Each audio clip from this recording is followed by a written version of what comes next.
Hello, I'm Dr. Debbie, and I love helping women make sense of men and marriage. In fact, what I teach could benefit every couple. However, some people aren't ready to learn it because of the situations they're in. The first situation that comes to mind is adultery. It's not a place where you can really just apply simple principles. Recovering from an extramarital affair is a very messy process. It just doesn't work when there's an extra person involved in your marriage. The second is abandonment. If your partner is gone, you can't make a marriage. Making a marriage always takes two people. You can't make someone love you. Of course, you can't make someone not love you either. If your mate decided to leave, remember that you're called to live in peace. It's better to let him go. Then get yourself into therapy to help you recover from the pain of rejection. It's an awful place to be. I know, I've been there myself, and rejection is the most painful feeling in the world.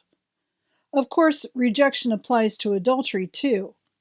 It's that punch in the gut feeling that hurts like nothing else. You will almost always need extra help to recover from infidelity. The third is addiction. Addiction, like adultery, means something else is involved in your marriage. This time it's a substance, such as alcohol or drugs, or a behavior, such as pornography or obsessive work patterns. The addiction is part of your routine, and you can't function normally when something else has taken over your relationship. The last situation, and the one that's most on my mind today, is abuse. It doesn't matter whether it's abuse from the past, something that happened to you or to your husband, or if it's going on between you now.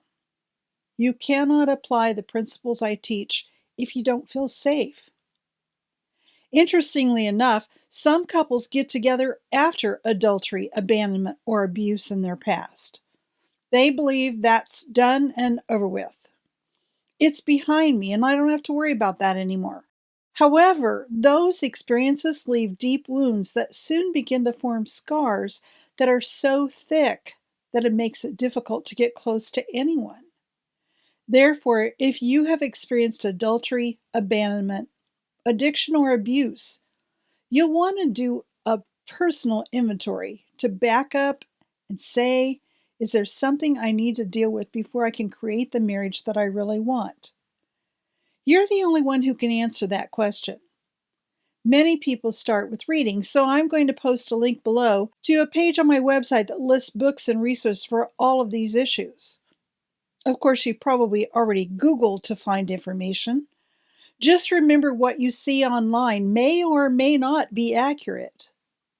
Your next step might be to join a support group or contact a licensed mental health professional. The letters after someone's name don't mean they will be effective in helping you. Talk with 2 or 3 different therapists. Then go with the one who best fits your personality and style. In the meantime, please know that my heart goes out to you. I've been in those situations myself, and I've walked through them with many, many couples. If you have any questions, please feel free to post them in the comments below. I'm here to help. However, the information I share here on my channel and in my classes is for educational purposes only. It's not intended to replace a professional evaluation or treatment for emotional and relational concerns. If you're experiencing severe distress or believe you may be a victim of domestic violence, please contact a licensed mental health professional for assistance. If you're experiencing a life-threatening emergency, please call 911 or go to the nearest emergency room. I want you to be safe.